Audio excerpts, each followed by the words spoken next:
Cantares fica antes do profeta Isaías,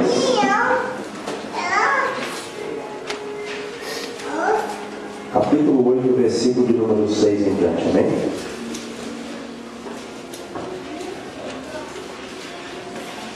Cantares, último capítulo, versículo de número 6 a seguir. Aleluia. Procurar com o auxílio dos nossos irmãos, não tem dificuldade de achar, para que nós achemos mais rápido possível que nós pudermos, né? Cantares, capítulo 8, versículo 6, o último livro poético, Jó, Salmos, Provérbios, Eclesiastes, Cantares de Salomão, Cânticos dos Cânticos, né? Capítulo 8, versículo de número 6.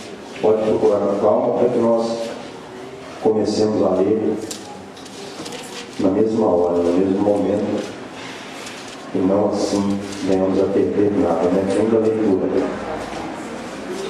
Cantares, Jó, Salmos, Provérbios, Eclesiastes, Cantares. Antes de Isaías,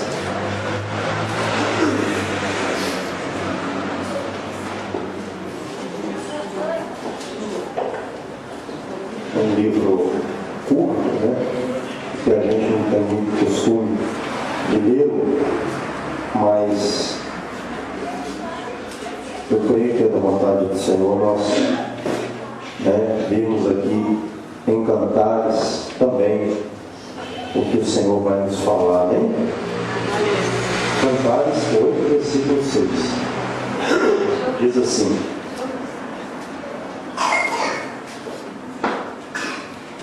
achou para você?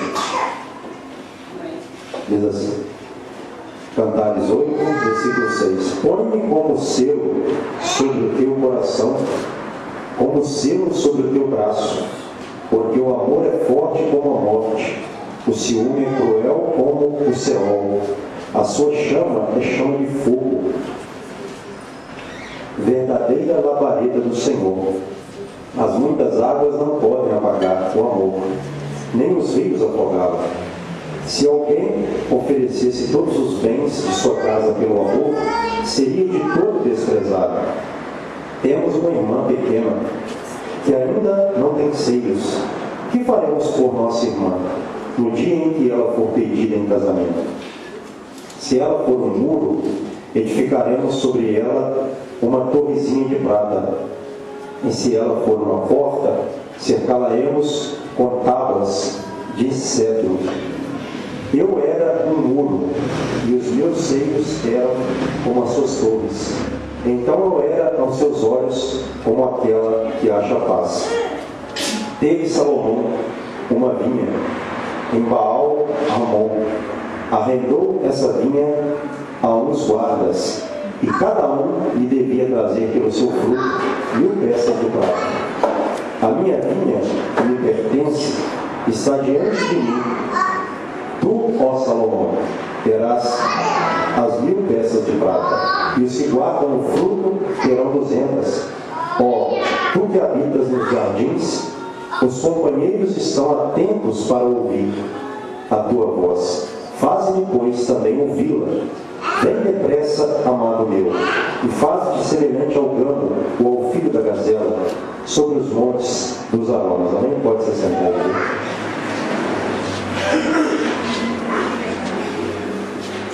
Irmãos, hoje nós sabemos que o problema que a humanidade, sociedade, as igrejas, enfrentam também é problemas relacionados ao casamento.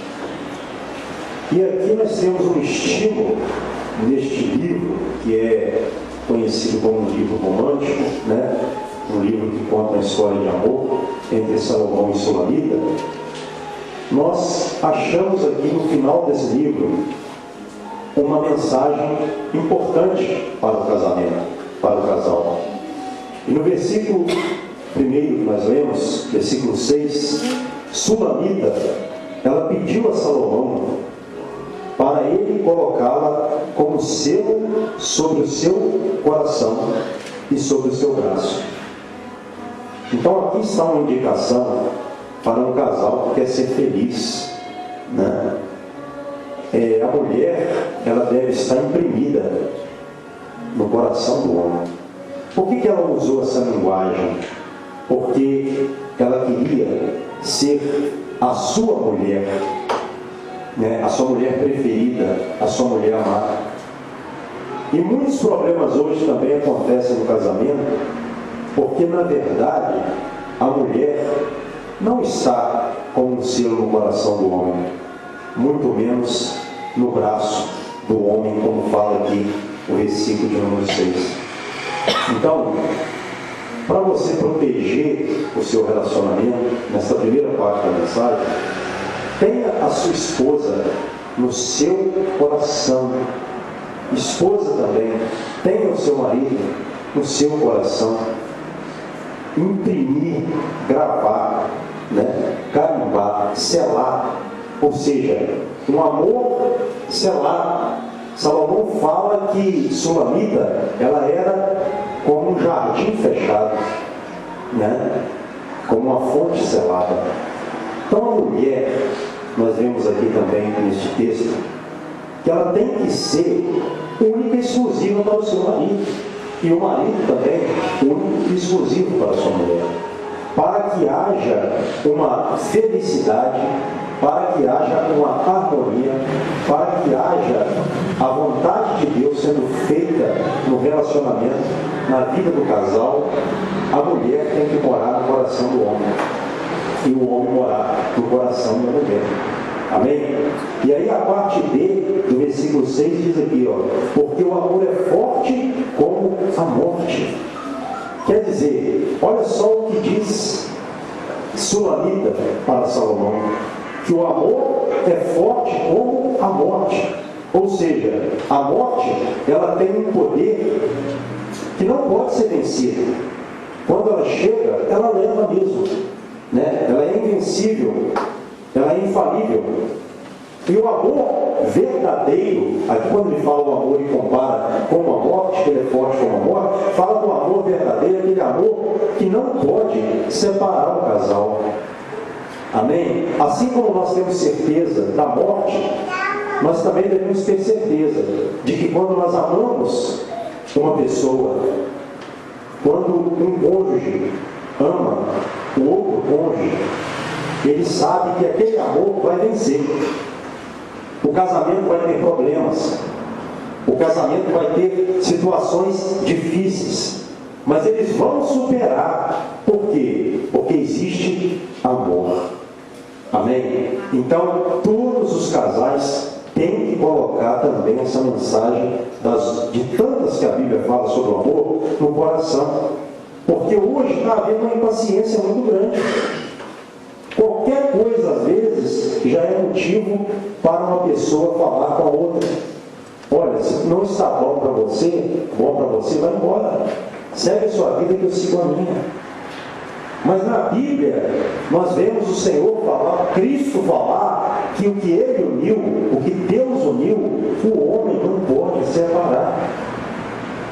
E para isso tem que haver amor. E não está falando só daquele amor atraente, não.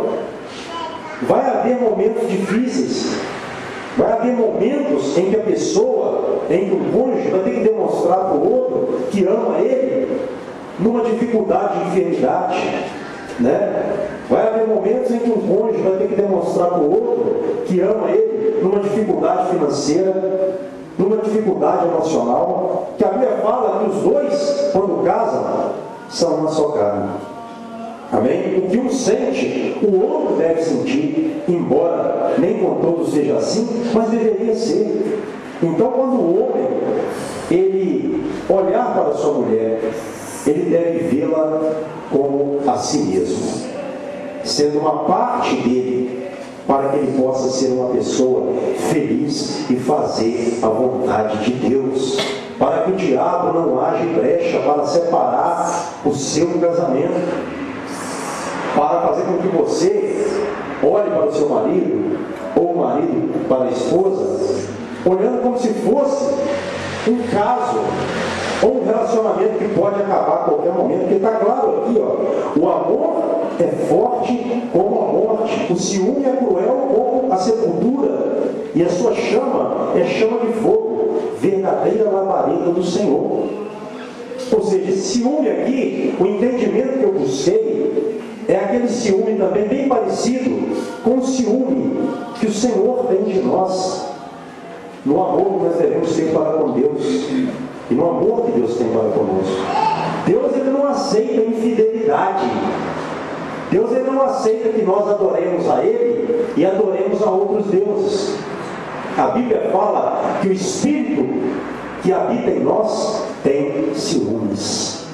Então é um ciúme cuidadoso, é um ciúme que não aceita a prostituição. Amém? Não divide. Assim deve ser também o amor de um marido para com a mulher. Da mesma forma que você não pode adorar outro Deus lá fora, porque você adora o único e verdadeiro Deus, você deve amar apenas a sua mulher. E quando vier uma tentação ou uma outra pessoa que vem, você deve entender naquele momento que é uma obra de Satanás e repreender e fugir daquele mal. Porque se a pessoa não fugir, ela acaba caindo, porque a carne é fraca, mas o Espírito Santo de Deus que habita dentro de nós, ele faz com que nós vençamos a tentação, vençamos o diabo para preservar o nosso casamento, o nosso relacionamento para com Deus e para com a nossa esposa, e da esposa para com o marido, porque Deus criou o casamento para ser por todo o tempo. Então, se há alguém ameaçando, se há alguém tentando o seu relacionamento, saiba que isso vai acontecer, mas repreenda. Lembre que o fogo que Deus acende de um amor verdadeiro tem que ser de um para com o outro, é do marido para com a mulher e da mulher para com o marido. Amém? Então o marido, ele tem que procurar dar atenção para a sua mulher. Existe um fogo, mas é um fogo abençoado, é um fogo de um amor, desejo de um homem para uma mulher, de uma mulher para um homem. Não é para ficar fantasiando, pensando em outras pessoas, ou até mesmo conversando com outras pessoas, além do normal, como algumas mulheres às vezes fazem, ou como alguns homens às vezes fazem, dando brecha para o diabo. E pessoas, o que é pior, não tem o Espírito Santo de Deus. Ameaças. Aí o versículo 7, observe: as muitas águas não podem apagar o amor, nem os rios afogá-lo. Se alguém oferecesse todos os seus bens, todos os bens de sua casa, pelo amor, seria de todo desprezado. Quer dizer, pastor, que linguagem é essa? As muitas águas não podem apagar o amor. Quer dizer, as muitas águas, lá no Oriente Próximo, era uma ameaça para o mundo antigo da época. As muitas águas aqui é aquilo que vem para ameaçar o seu casamento. E certamente todo casal tem que se revestir, tem que procurar na Bíblia o que Deus fala acerca do casamento, para eles se protegerem, para eles se precaverem, para eles estarem imunes dos males, das ameaças. Todo casamento é ameaçado. Amém? O diabo vai sempre usar pessoas para tentar a mulher, para tentar o homem. Só que a Bíblia fala que essas tentações não podem apagar o amor, quando é um amor de Deus ali naquele casal. Então lembre disso. Você não está livre de ser tentado no seu relacionamento. Mas se você for uma pessoa de Deus, você vai lembrar que aquilo que ameaça o seu casamento não é mais forte do que o seu amor. Os rios não podem afogá-lo. Por quê? Porque Deus está também na sua vida. Você ama a sua esposa com o entendimento também da Bíblia Sagrada, da forma que a Bíblia fala que um homem tem que amar uma esposa e que a esposa tem que amar o marido. Você não ama de qualquer maneira. É por isso que o amor de um casal cristão, embora pode às vezes acontecer numa desvigilância por parte de alguém, alguma coisa indesejável, desagradável, como acontece, mas quando as pessoas estão no Senhor, aquelas ameaças não vão prevalecer. Por quê, pastor? Porque Deus vai dar entendimento para a mulher estar ali, se sustentando no amor que ela tem pelo seu marido. E Deus vai dar também entendimento para o marido estar se sustentando no amor que ele tem pela sua esposa. Amém? O cordão de 3 dobras, se eu não me engano, fala assim em Eclesiastes. Todo casal que quer prevalecer tem que ter Deus no meio dele. Porque Deus vai te ensinar a amar. Deus vai te ensinar a ter prazer pela sua esposa. É algo que você vai fazer também no temor do Senhor. Aí quando virem as ameaças, elas não poderão apagar, nem os rios afogar. Porque Deus está abençoando aquele casal, aquele amor. Por isso que às vezes você vê muitas pessoas que passam provas, dificuldades no meio evangélico, no meio cristão. E você passa, poxa, você pensa assim, poxa, eu não sei como é que fulano aguenta. Mas sabe por que ele aguenta? Porque Deus está ali. Não é algo apenas carnal, é espiritual. O que vai sustentar o seu casamento não é você com a sua capacidade, não é você com a sua beleza, não é você com a sua intelectualidade, não é você com os seus bens, porque a vida de um homem não consiste nos bens que ele possui, é Deus. Coloque Deus a cada dia no seu relacionamento, no seu casamento, e nada vai destruir, ninguém vai poder comprar. Porque fala aqui também, na parte final do verso 7, bens de sua casa, pelo amor, seria de todo desprezado. Se alguém oferecesse todos os bens de sua casa, pelo amor, seria de todo desprezado. O que quer nos dizer essa linguagem? Alguém que chega perto de uma mulher casada e começa a oferecer para ela bens materiais, como por exemplo, larga o seu marido, isso não tem nada para te oferecer não. Né? Eu tenho aí 3 apartamentos, tem casa na praia, tem carro, tem chácara. Outra hora é uma mulher que aparece, sabendo que o casal às vezes tem uma vida, vamos dizer assim, limitada, e começa a usar o quê? Os bens. Essa mulher aí não é uma mulher para você não. Você não viu isso até hoje não? Você é um outro tipo de homem. Você merece uma coisa melhor. Eu tenho isso, eu tenho aquilo para te oferecer. Mas a Bíblia fala que o amor também, que Deus abençoa, não pode ser comprado. Quando alguém começa a te oferecer, e você está casado com a sua esposa, vem alguém de fora e tenta comprar, aí ao invés de você deixar se levar por aquele preço, sabe o que você vai fazer? Você vai desprezar aquilo que aquela pessoa está te oferecendo, porque você sabe que o melhor para você, quem tem é Deus. Você vai desprezar, porque você não compara. Você não quer separar da sua esposa e ser condenado. Você não quer traí-la e ir pelo caminho do inferno, o caminho da condenação, da perdição. Você não quer tocar no que Deus uniu, no que Deus consolidou. Então cuidado, porque existem pessoas que elas trabalham com isso também, tentando comprar uma pessoa que já tem compromisso, compromissada com outra no Senhor, usando ali os bens, usando aquilo que tem. Meus irmãos, a nossa vida, ela não se baseia, como eu disse agora há pouco, naquilo que temos, monetariamente falando. Tem pessoas que têm infinitamente, estou usando uma forma aqui para descrever, para falar, mais do que nós materialmente. Mas aos olhos de Deus, essas pessoas estão condenadas. Nada disso chama a atenção de Deus. Amém, amados? Então não fique encantado, não fique deixando se levar por aquilo que as pessoas, se é que tem alguém aqui, se é que tem alguém aqui sendo tentado, ou alguém lá de fora tentando comprar a sua vida, não deixe se levar por isso. Sabe por quê? Que adianta você separar do seu cônjuge e se relacionar e se vincular a uma outra pessoa que tem bens, que tem riquezas, mas não tem Deus? O que a Bíblia fala do homem que ajuntou para si riquezas na terra e não era rico para com Deus? O que a Bíblia fala daquele homem? Como Jesus disse, né? Isso é uma aplicação para todos os homens. Então a riqueza do relacionamento não baseia-se apenas em dinheiro. Em primeiro lugar, é Deus. É Deus, é o segredo da nossa vida. Deus é a revelação da nossa vida. E nós devemos entender isso. Porque aquela pessoa que trai o marido, e o marido que trai uma mulher por coisas banais assim, isso é empobrecimento espiritual, falta de conhecimento bíblico. Porque o que Deus tem para nós é o melhor. Amém? É algo que não pode ser comprado por dinheiro.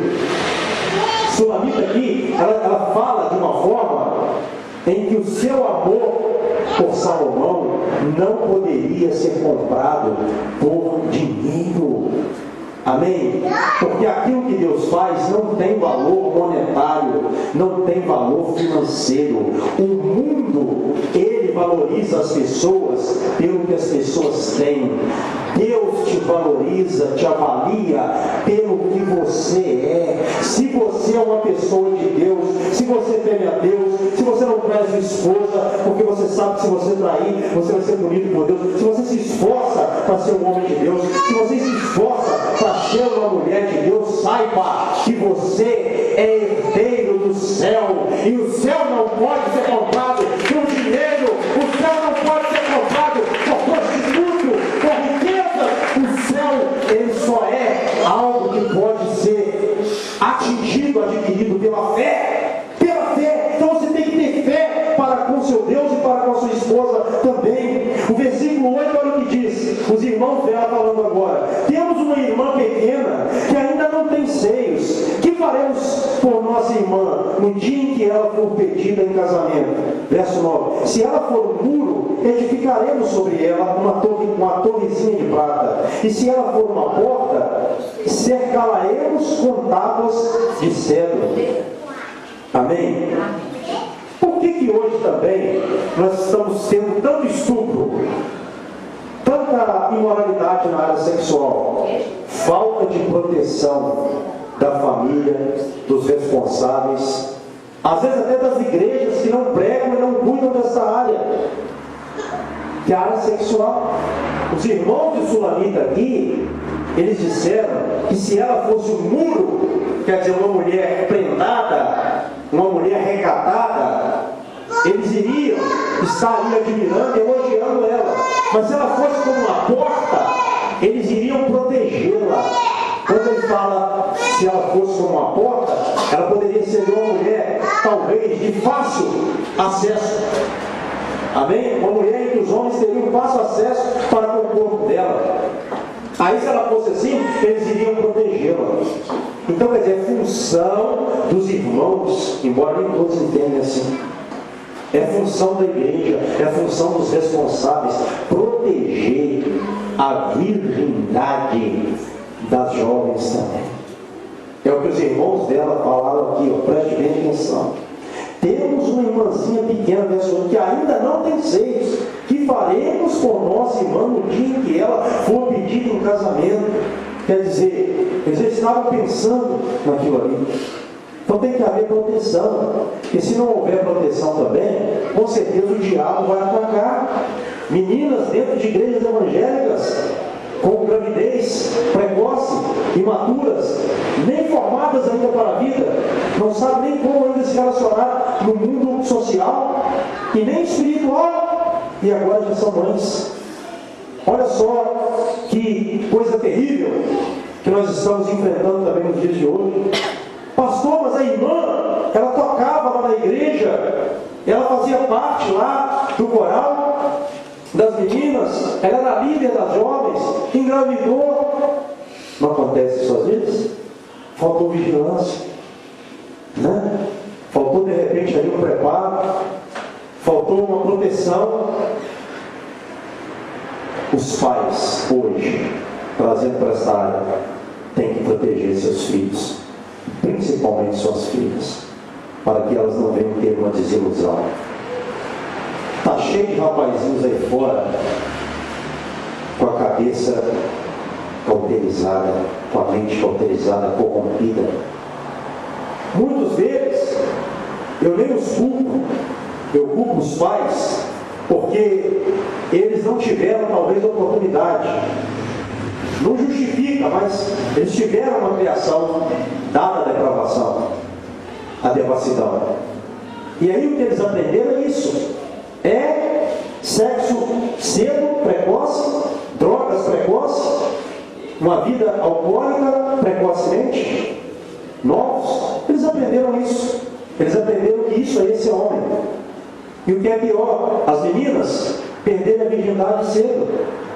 É isso que a sociedade prega, não é? A sociedade moralista, machista, maligna, porque a Bíblia fala que o mundo, ele é maligno. O mundo jaz no maligno. Então, irmãos, nós precisamos de proteger. Enquanto o mundo está falando que tem que casar sem estar virgem, a Bíblia fala que tem que casar virgem. Amém? A Bíblia fala que tem que estar as mulheres, as meninas, como um jardim fechado, ou seja, preparada. Sulamita, aqui no verso 10, olha quem ela foi. Eu era um muro, e os meus seios eram como as suas torres. Então eu era aos seus olhos como aquela que acha paz. Quer dizer, por que ela promoveu paz?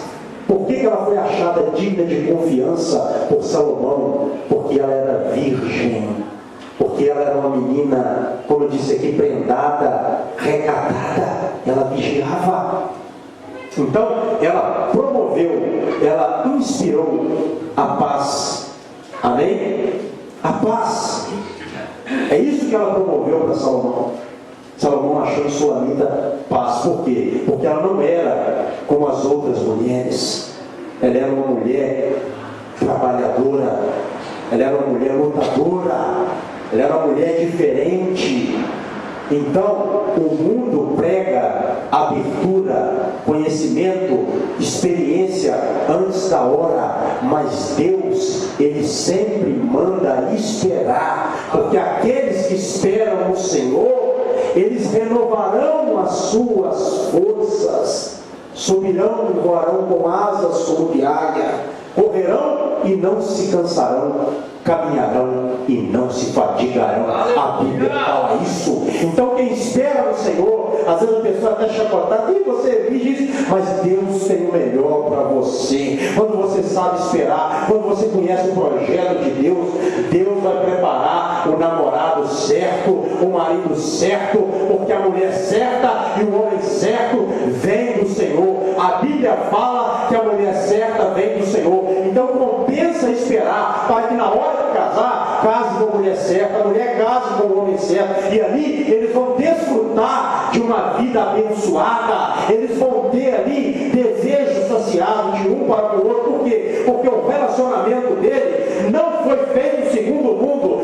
não foi feito segundo a vontade da carne, não foi feito segundo a vontade de Satanás, foi feito segundo a vontade de Deus. E tudo que é apresentado a Deus é abençoado. Quem coloca as coisas diante da palavra de Deus, Deus abençoa. Deus está ali naquele momento, dirigindo aquele relacionamento. Por que Deus dirige? Por que Deus abençoa? Porque há obediência, e Deus não frustra ninguém que o obedece, que espera nele. Então temos que pregar isso, esperar. Tudo tem um preço. Hoje o mundo está muito rápido, todas as pessoas querem as coisas rápido demais, de forma acelerada, no estalo. Mas com Deus não é sempre assim. Há coisas que nós temos que esperar no Senhor, e se não esperarmos, não seremos abençoados. Amém? A Bíblia fala sobre esperar, ter esperança. Para que também? Para que quando Deus te abençoar, você venha se deleitar, você venha ter prazer, você venha valorizar. Quantas pessoas avançaram o sinal e hoje estão com a vida frustrada? Estou falando das que avançaram o sinal e fizeram as coisas de forma totalmente desorganizadas. Meninas, jovens, 15 anos, 16 anos, estou colocando esse aspecto aqui. E até outras pessoas também que não conheciam o Senhor, fizeram de qualquer maneira, achando que estava certo, quiseram antecipar e acabaram prolongando as suas vidas, a bênção de suas vidas, de forma que elas nem sabem agora o que vai dar, no que vai dar as suas vidas. gente tem que prestar atenção. Amém? E olha só o que ela fala no versículo de número 12, Sulamita. A minha vinha que me pertence está diante de mim. Tu, ó Salomão, terás as 1000 peças de prata, e os que guardam o fruto terão 200. Ó tu que habitas nos jardins, os companheiros estão atentos para ouvir a tua voz, Salomão falando. Faze-me, pois, também ouvi-la. Vem depressa, amado meu, está Sulamita falando agora, e faze-te semelhante ao gamo ou ao filho da gazela sobre os montes dos aromas. Quer dizer, eles tiveram uma vida abençoada, desfrutaram de um relacionamento. Quem era a vinha de Sulamita? Era Salomão. A Bíblia fala que Salomão foi como uma macieira promovendo sombra para Sulamita. E Sulamita comeu dos frutos dessa macieira, que eram doces ao seu paladar. Quer dizer, houve coisas prazerosas, agradáveis, porque assim acontece com todo relacionamento diante de Deus. Amém? Então, se você ler esse livro e souber pedir uma direção de Deus, você vai encontrar um relacionamento ali de um amor ardente de um homem por uma mulher. Porque Deus quer que um homem ele tenha uma vida íntima com a sua mulher abençoada. E a sua mulher também, esse livro mostra isso. A Bíblia fala que ela chamou Salomão de Cândido, de rubicundo. O que significa a palavra rubicundo? Um homem corado. Cândido, um homem alvo, um homem puro, um homem sereno. Puro para ela naquele momento, nós sabemos que a história de Salomão não é essa coisa, mas naquele aspecto ali, uma linguagem, você aprende de um homem para uma mulher, um código. Amém, amados? Tem coisas que só o casal entende, que Deus te dá discernimento para você saber tratar a sua mulher, para que ela tenha cada vez mais prazer em você. Amém? E ela também saber te tratar, porque a coisa não só vai, ela tem que vir também. Nós entendemos isso. Então Deus ensina a forma de tratar um ao outro, para que se torne um relacionamento abençoado, um relacionamento amoroso, um relacionamento que não vai ter fim. Amém? E quando nós observamos aqui, nos versículos de número 13 e 14, diz assim, ó tu que habitas nos jardins, os companheiros estão atentos para ouvir a tua voz. Faz-me, pois, também ouvi-la. Quer dizer, querendo se aproximar, ele queria ouvir também a voz dela, né? Eles queriam ouvir, ele também. Vem depressa, amado meu, e faz-te semelhante ao gamo, ao filho da gazela sobre os montes dos aromas. Quer dizer, um animal que estava ali sobre o monte das aromas, quer dizer, usando uma forma de estar atraindo Salomão. E Salomão também usando uma forma de atrair Sulamita. Esse livro é claro e mostra que Deus quer abençoar um casamento com todas as bênçãos matrimoniais. Amém? Deus ele tem esse desejo com certeza absoluta. Só que precisa haver também uma linguagem, né, íntima do casal. O casal tem que aprender. Muitos casais às vezes não vivem bem porque eles não aprenderam, não desenvolveram ali algo que Deus deu. E aquilo que Deus nos deu, nós não podemos abrir mão. Amém? Se Deus te deu uma bênção, se Deus te deu uma legalidade, te deu uma liberdade para você desfrutar de algo, para que você vai achar que crente não pode? Você tem que conhecer o que crente pode. E a Bíblia fala do que você pode fazer e do que você não pode. E aí quando você conhece a palavra, vai conhecendo a palavra, você vai aplicando esses ensinamentos no seu relacionamento. E aí você vai vendo as bênçãos do Senhor. Tem coisas que não é na psicologia. Tem coisas que não são os estudiosos. É na palavra de Deus.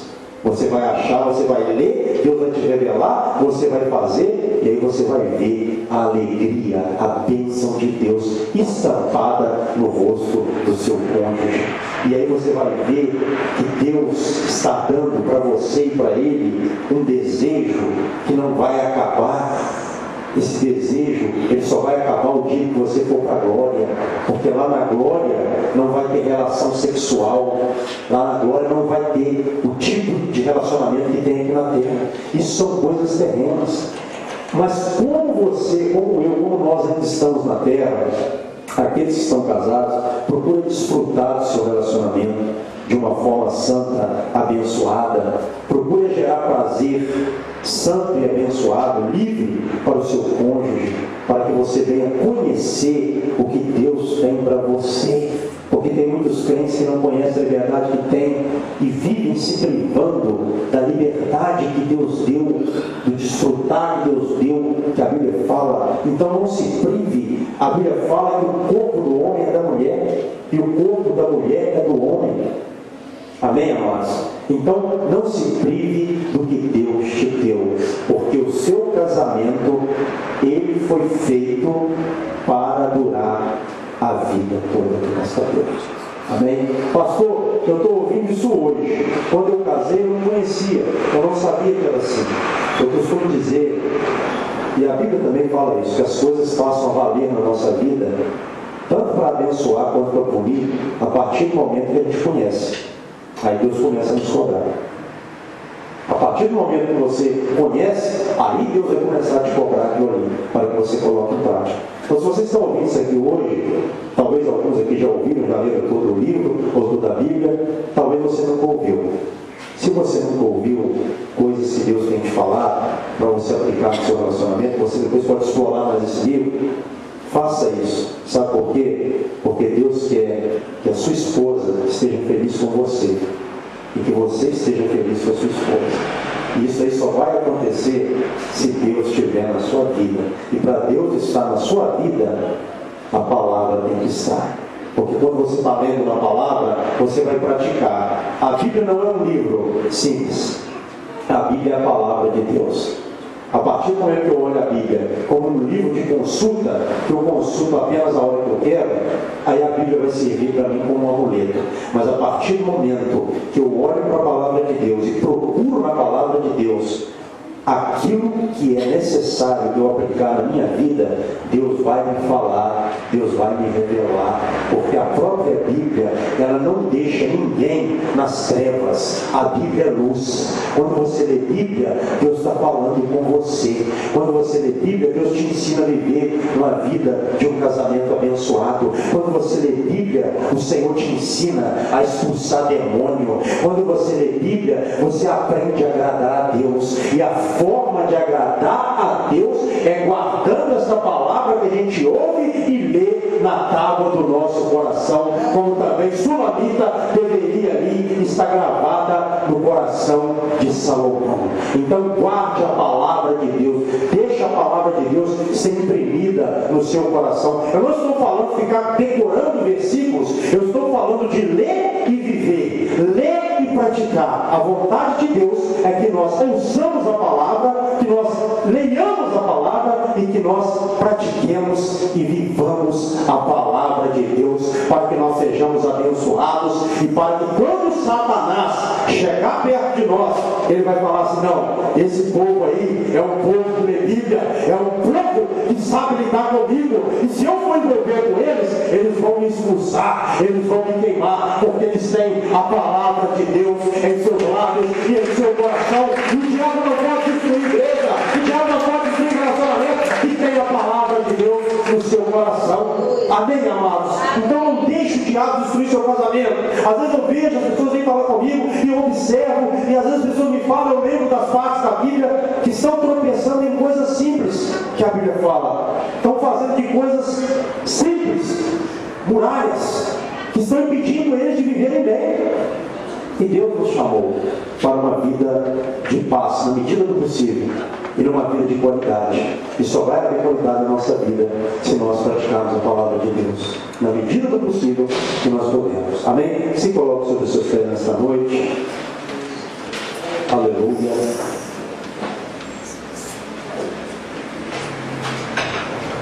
Todos já aceitaram o Senhor como Senhor e Salvador? Amém, né? Não tem ninguém aqui que ainda não aceitou Jesus. Nosso irmão Roberto aceitou Jesus. Amém? Glória a Deus, né? Então, deixa Deus continuar abençoando. Irmãos, feche seus olhos. Todas as pessoas que são casadas e as não casadas, fiquem aqui na frente desse altar, para nós encerrarmos esse culto com oração. Eu tenho falado que nós vamos só orar por você, não vamos pôr a mão sobre você não, tá? Nós vamos só orar por você. Os casais dessa igreja têm passado lutas. Eu tenho falado isso aqui. Eu creio que por isso também Deus colocou essa palavra no meu coração. Nós precisamos de lutar pelo nosso casamento. Amém? Proteger o nosso casamento, nosso lar e a nossa vida. E nós só protegeremos através de prática de Bíblia e oração. Amém? Não existe um segredo. Eu tenho que fazer isso, eu tenho que fazer uma campanha. Não. Campanha pode te abençoar e te dar uma bênção. Mas uma vida abençoada, ela só vem através de praticar a palavra e de ter também uma vida de oração. Entenda isso na sua vida. Deus não quer te dar uma bênção. Deus quer que você viva na bênção. Amém? Feche seus olhos, vamos orar. Senhor, meu Deus e meu Pai, o Senhor bem sabe que nós, como eu creio também outras igrejas, tem passado por lutas, ataques, ó Pai, principalmente os casais, os jovens também, tentações. Ó Deus e Pai, em nome de Jesus Cristo, como teu servo e como, ó Pai, a pessoa que o Senhor colocou sobre abaixo do Senhor, sobre a liderança deste povo que está aqui, eu vou orar, meu Pai, e aonde eu estou aqui agora, para onde eu estou estendendo a minha mão, que o Senhor possa estar abençoando. Meu Deus, vai tirando toda mágoa. Meu Deus, vai tirando todo empecilho na vida relacionamental, na vida conjugal, na vida pessoal, até daqueles também que não são casados. Meu Deus, em nome de Jesus Cristo, que tudo que o diabo tem projetado, e às vezes até mesmo conseguido fazer sobre essas vidas, meu Pai, que seja agora lançado por terra, no poder que há no nome de Jesus Cristo, porque o diabo, de acordo com a Bíblia, ele não tem mais poder do que o Senhor. Aonde, ó Pai, o pecado abundou, superabundou a graça do Senhor. Meu Deus e meu Pai, vai agora quebrando cadeias, meu Pai, em nome de Jesus Cristo. Trabalhos possíveis, ó Pai, feitos para pessoas deste lugar, desta igreja. Eu os repreendo agora. Que seja destruído agora todo trabalho oculto, ó Pai, feito contra pessoas, ó Pai, dessa igreja. Trabalhos, ó Pai, que tem afetado os relacionamentos. Trabalho, ó Pai, que tem causado efeitos, ó Pai, sobre os relacionamentos. Há casais aqui que não estão vivendo uma vida, talvez, ó Pai, adequada, de acordo com a Tua palavra, porque tem havido problemas, ó Pai, e houve até mesmo no passado problemas que estão surgindo efeito até hoje. Mas em nome de Jesus Cristo, ó Pai, que o efeito que tem vindo até aqui, que os males, ó Pai, que tem causado até aqui, essas obras do diabo sejam agora, meu Pai, destruídas no poder que há no nome do nosso Senhor e Salvador Jesus Cristo, que se manifestou, como a Tua palavra diz, para destruir as obras do diabo, porque nós sabemos que ele é destruidor, mas o Senhor, ó Pai, restaura aquilo que o diabo destrói, o Senhor faz de novo. Então vai fazendo de novo na vida daqueles, ó Pai, que necessitam de uma nova restauração, de uma renovação do Senhor. Vai operando, vai trabalhando, meu Pai, em nome de Jesus Cristo. Que toda obra maligna, ó Pai, que toda obra que só pode ser vencida através do poder da oração, que seja parada agora, que seja, meu Pai, neutralizada agora, que seja desligada agora de sobre a vida desses casais, em nome do nosso Senhor e Salvador Jesus Cristo. É que eu repreendo as obras do diabo e abençoo, ó Pai, essas almas, essas famílias aqui representadas, em nome de Jesus Cristo. É que eu oro e as abençoo. Amém e graças a Deus. Amém? Amém. Faça assim suas mãos em forma de receber. Senhor, meu Deus e meu Pai, está aqui a Tua amada igreja. Deus, eu os abençoo com Teu amor, com a graça do Filho e com a suave doce consolação do Divino Espírito Santo, em nome de Jesus Cristo. Amém. E que as palmas louvem a Deus mais uma vez. Irmão, nós temos falado sobre a infrequência dos irmãos na igreja, né? Alguns aqui não precisam de ouvir isso. Estou falando por mal. O pastor, ele tem que, quando vê um problema, ele tem que cobrar. Sabe por quê? Porque Deus cobra o pastor. O pastor vai ter que prestar conta a Deus das almas. Então, quando o pastor falar alguma coisa, ou pessoalmente, ou do grupo, jamais é para te ofender.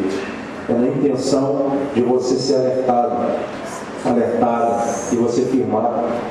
Né? Já tem aquele contexto que fala que a ovelha às vezes tem uma visão ofuscada, ela não enxerga a longa distância, e o lobo pode vir. Estava falando no portão, o irmão estava falando sobre a mensagem, né, dos leões, que Pedro fala que o diabo está ao redor, buscando a quem possa tragar, bramando como um leão. Na época de Pedro escreveu isso porque muitas pessoas eram atacadas por leões. Ele usou esse contexto da época para falar sobre aquilo que o diabo faz. Ele está sempre procurando uma brecha para tragar, para matar, para destruir. E às vezes a pessoa vai se ausentando, vai parando de ter uma frequência na igreja, vai se afastando, e a pessoa cria uma ilusão de que está bem, mas não está. Tem que vigiar. A ovelha tem que ficar no aprisco. Amém? Juntinha ali do rebanho, para que nós possamos estar juntos. A ovelha não pode ficar afastada. A ovelha, como eu disse, ela precisa de Deus na sua vida em primeiro lugar, e depois também de um condutor. É por isso que nós estamos aqui. Então, não se aparte, não se afaste, não deixe de vir na igreja, principalmente no dia de culto. Tenho falado aqui que às vezes é difícil para todos. Segunda-feira está em toda a programação da igreja. Eu nem sei disso, eu procuro saber da vida de cada um, para saber a forma de como cobrar. Mas nos dias de culto, terça, quinta e domingo, não deixe de vir. O Senhor conta com você. Deus não chamou ninguém para este lugar para nós termos uma vida desleixada, uma vida de qualquer forma, não. Deus nos chamou para nós termos uma vida regrada, uma vida presencial na igreja, acima de tudo. A presença sua aqui é muito importante, cada um de nós. Amém? Então, não esqueça disso. Nos dias de culto, terça, quinta e domingo, você tem um compromisso com Deus e conosco também. Amém? Vida com Deus é comunhão com o Pai e com os irmãos. Que Deus abençoe a todos. Não vá embora sem dar a paz do Senhor para o irmão que está do seu lado, para nós terminarmos o culto naquilo que pregamos, que é a comunhão. Amém? Deus abençoe.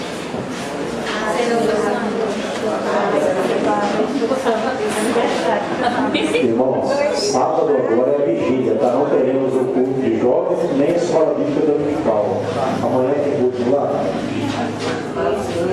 Amanhã nós não temos